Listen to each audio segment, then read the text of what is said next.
Hello friends, स्वागत है आपका मेरे यूट्यूब चैनल में।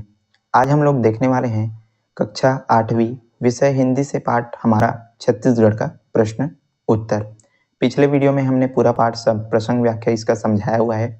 यदि आपने वीडियो नहीं देखा है तो जा करके देख सकते हैं। लिंक जो है डिस्क्रिप्शन बॉक्स में आपको दे दिया जाएगा, वहाँ से जा करके पूरा वीडियो आप समझ सकते हैं। इस वीडियो में इस पाठ का प्रश्न उत्तर देखने वाले हैं। तो चलिए पढ़ना शुरू करते हैं, वीडियो शुरू करते हैं। चैनल को सब्सक्राइब कीजिएगा, अपने दोस्तों को शेयर कीजिएगा और वीडियो में आपको अंत तक बने रहना है ताकि सारे प्रश्न उत्तर आपको अच्छे से समझ में आ सके। बहुत ही सरल और आसान प्रश्न उत्तर हैं। तो चलिए शुरू करते हैं। पहला प्रश्न यहाँ पर है, किन किन नदियों के कलकल नाद से छत्तीसगढ़ अभिराम बनता है। तो आपको बताना है कि छत्तीसगढ़ में जो है किन किन नदियों का जो कलकल नाद है उससे छत्तीसगढ़ जो है अभिराम बनता है। पाठ में हमने पढ़ा है कि उत्तर है इसका महानदी, शिवनाथ तथा इनकी जो सहायक नदियां अरप्पा, पैरी, खारून आदि नदियों के कलकल नाद से जो है छत्तीसगढ़ हमारा जो क्या बनता है, अभिराम बनता है। तो इस प्रकार आप उत्तर लिखेंगे कि जो महानदी, शिवनाथ और इनकी जितनी भी सहायक नदियां अरप्पा, पैरी, खारून आदि नदियां जो है हमारे छत्तीसगढ़ में कलकल नाद करते हुए क्या कर रही है, प्रवाहित हो रही है। इस प्रकार आप इसका उत्तर लिखेंगे। चलिए प्रश्न 2 है, कविता के संदर्भ में यह राज्य किस प्रकार उन्नति की ओर अग्रसर है। तो आपको यहाँ पर यह बताना है कि कविता में जो है किस प्रकार से ये जो राज्य है उन्नति की ओर अग्रसर है उसको बताना है। चलिए उत्तर देखते हैं। इसका उत्तर है, कविता के संदर्भ में हमारा छत्तीसगढ़ राज्य लगातार उन्नति की ओर आगे बढ़ रहा है।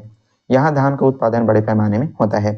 कविता के संदर्भ में हमारा जो छत्तीसगढ़ राज्य है लगातार उन्नति कर रहा है, उन्नति की ओर आगे बढ़ रहा है और यहाँ पर जो है धान का उत्पादन बड़े पैमाने पर होता है, इसलिए इसे धान का कटोरा कहते हैं। यह अन्न देकर सब पर उपकार करता है, तो इस कारण इसको धान का कटोरा कहते हैं और ये सारे लोगों को जो है अन्न देकर के सब पर क्या करता है, उपकार करता है। तो इस प्रकार आप इसका उत्तर लिखेंगे। चलिए तीसरा प्रश्न देखते हैं, कवि का ईश्वर से करबद्ध विनय क्या और क्यों है। कवि जो है इस पाठ में, इस कविता में जो है ईश्वर से क्या विनती करते हैं और वो जो है क्यों विनती करते हैं, इसको आपको जो है बताने हैं। उत्तर है इसका, कवि का ईश्वर से करबद्ध विनय है कि हमारा छत्तीसगढ़ निरंतर प्रगति पथ पर आगे बढ़ते रहे। हमारा छत्तीसगढ़ सुखों का धाम है।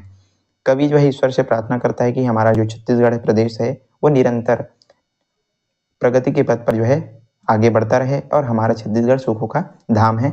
तो इस प्रकार वो जो है ईश्वर से क्या करता है, विनती करता है, विनय करता है। चलिए चौथा प्रश्न यहाँ पर है, हमारा छत्तीसगढ़ किन किन संपदाओं से परिपूर्ण है। यह आपको बताना है कि किन किन संपदाओं से हमारा छत्तीसगढ़ परिपूर्ण है। उत्तर है इसका, हमारे छत्तीसगढ़ में धान और अन्य फसलों का उत्पादन काफी मात्रा में होता है। यहाँ की वन संपदा भी अपार है। तो छत्तीसगढ़ में धान का उत्पादन अधिक होता है और साथ ही साथ इसके अलावा अन्य जो फसल है उसका भी उत्पादन काफी मात्रा में, भरपूर मात्रा में होता है। यहाँ के वन संपदा भी अपार है। छत्तीसगढ़ में बहुत घने जो जंगल है वो पाए जाते हैं। तो इसी को कवि ने अपनी कविता में बताया है कि यहाँ की जो वन संपदा है वो भी अपार है। उसी प्रकार लोहा, कोयला आदि जो खनिज पदार्थ हैं उसका अपार भंडार होने से छत्तीसगढ़ प्रकृति का क्रीड़ा स्थल दिखाई पड़ता है। हमारा छत्तीसगढ़ का इतिहास काफी प्राचीन है और उसी प्रकार जो है यहाँ पर जो है लोहा, कोयला आदि जो खनिज जो पदार्थ हैं, खनिज संसाधन हैं, उनका भी अपार भंडार छत्तीसगढ़ के में है और ये जो है छत्तीसगढ़ को प्रकृति का क्रीड़ा स्थल बनाता है। और हमारे छत्तीसगढ़ का यदि हम इतिहास देखें तो ये जो है काफी क्या है, प्राचीन है। तो इस प्रकार से जो हमारा छत्तीसगढ़ है वो अनेक संपदाओं से क्या है, परिपूर्ण है। तो इस प्रकार आप इसका आंसर लिखेंगे, उत्तर लिखेंगे। चलिए पांचवा प्रश्न देखते हैं, कविता की पंक्ति कृपा दृग कोर के द्वारा कवि किन भावों को व्यक्त करना चाहता है। ये जो पंक्ति है कृपा दृग कोर, उसके द्वारा कवि किन भावों को व्यक्त करना चाहता है ये आपको बताने हैं। उत्तर है इसका, इस पंक्ति का भाव यह है कि छत्तीसगढ़ में धान का उत्पादन बड़े पैमाने में होता है, इसलिए सभी इसकी कृपा दृष्टि चाहते हैं ताकि सबको अनाज मिल सके। हमारे छत्तीसगढ़ में जो है धान का उत्पादन बड़े पैमाने पर होता है, उत्पादन काफी अच्छा होता है और जिससे ये जो है सबको क्या करता है, अनाज जो है प्रदान करता है। तो सारे लोग इसकी जो है कृपा दृष्टि चाहते हैं ताकि सबको क्या मिल सके, अनाज मिल सके। तो इसी का ये जो है भाव है कि कृपा दिक्कोर, कहने का अर्थ ये है कि सब इसकी कृपा दृष्टि चाहते हैं ताकि सबको अनाज मिल सके। तो इस प्रकार आप इसका क्या करेंगे, उत्तर लिखेंगे कि छत्तीसगढ़ में धान का उत्पादन बहुत बड़े पैमाने में होता है। छठवां प्रश्न चलिए देखते हैं। उससे पहले यदि वीडियो पसंद आ रहा है तो लाइक कीजिए और चैनल पर नए हैं तो जरूर इसको सब्सक्राइब कर दीजिएगा ताकि आपको जो है परीक्षा में हेल्प हो सके और ज़्यादा से ज़्यादा आपको जो है शेयर करना है अपने मित्रों के साथ। चलिए 6वां प्रश्न है, भव्य भारत का अनुपम अंश कवि ने किसे और क्यों कहा है? भव्य भारत यानी कि भव्य यानी कि होता है बड़ा और अनुपम अंश, अंश में आने की होता है भूभाग तो या फिर भाग। तो भव्य भारत का अनुपम अंश कवि ने जो है किसको और क्यों कहा है ये आपको बताने हैं। उत्तर है भव्य भारत का अनुपम अंश कवि ने जो है छत्तीसगढ़ को कहा है। क्यों कहा है?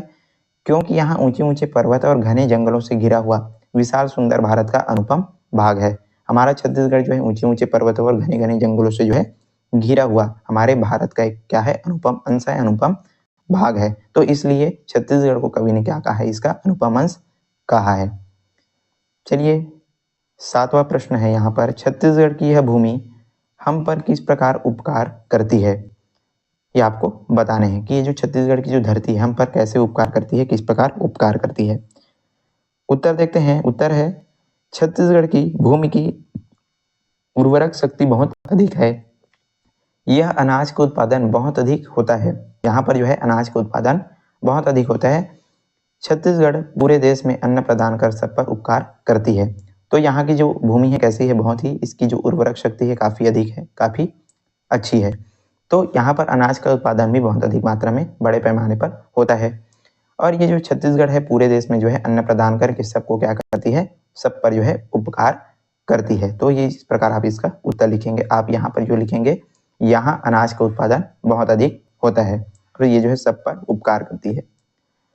8वां प्रश्न देखते हैं, महानदी का तट क्यों प्रसिद्ध है? जो महानदी का जो तट है वो क्यों प्रसिद्ध है ये आपको बताने हैं। उत्तर देखते हैं, महानदी के तट पर अनेक धार्मिक स्थल हैं जैसे कि राजिम, शिवरी नारायण, सिरपुर, जो निरंतर धर्म कथाएं कहते रहते हैं, इसलिए महानदी का तट प्रसिद्ध है। महानदी के तट पर अनेक जो है धार्मिक स्थल है जैसे कि राजिम हो गया, शिवरी नारायण, सिरपुर। यदि आप लोग गए होंगे तो उसको कमेंट बॉक्स में बता सकते हैं। तो इसी कारण से ये जो महानदी का तट है वो प्रसिद्ध है। तो ये जो है तट जो निरंतर धार्मिक कथाएं कह रहे हैं, इसलिए जो तट है वो प्रसिद्ध है। फिर है 9वां प्रश्न, कवि ने ईश्वर से क्या प्रार्थना की है? कवि जो है ईश्वर से क्या प्रार्थना करते हैं आपको बताने हैं। तो कविता में जो है कवि ने ईश्वर से प्रार्थना करता है कि हमारा छत्तीसगढ़ निरंतर प्रगति पथ पर आगे बढ़ता रहे, यह सुखों का धाम है और सब मिलकर के इसका क्या करे? गुणगान करे। वो ईश्वर से प्रार्थना करते हैं कि हमारा जो छत्तीसगढ़ है निरंतर उन्नति करे, प्रगति करे और ये जो है सुखों का धाम है और सारे लोग मिलकर के इसका क्या करे? गुणगान करे। इस प्रकार ये जो है कवि प्रार्थना करते हैं ईश्वर से। 10वां प्रश्न है, कवि ने छत्तीसगढ़ को प्रकृति की कमनीय क्रीड़ा स्थल जो है क्यों कहा है? ये आपको बताने हैं। तो छत्तीसगढ़ की भूमि पर घने जंगल और खनिज संपदा अपार भंडार है, इसलिए कवि ने छत्तीसगढ़ को प्रकृति का कमनीय क्रीड़ा स्थल कहा है। यहाँ पर घने जंगल और खनिज संपदा का विशाल भंडार है, इसलिए इसको जो है प्रकृति का क्या कहा है? क्रीड़ा कमनीय स्थल, कमनीय क्रीड़ा स्थल जो है कवि ने अपनी कविता में कहा है। तो ये था दोस्तों आज का हमारा पाठ, हमारा छत्तीसगढ़ कक्षा 8वीं विषय हिंदी से प्रश्न उत्तर। तो चलिए आज के लिए बस इतना ही। वीडियो पसंद आया तो लाइक कीजिएगा, ज़्यादा से ज़्यादा शेयर करना है और चैनल पर नए हैं तो जरूर इसको सब्सक्राइब कर दीजिएगा। सुंदर प्रश्न व्याख्या का वीडियो जो है पूरा आपको डिस्क्रिप्शन बॉक्स में दे दिया जाएगा, वहां से जाकर के पूरा जो पाठ है आप अच्छे तरीके से समझ सकते हैं। चलिए आज के लिए बस इतना ही, मिलते हैं इसी प्रकार के अन्य वीडियोस के साथ। तब तक के लिए पढ़ते रहिए, अपना ध्यान रखिएगा। धन्यवाद।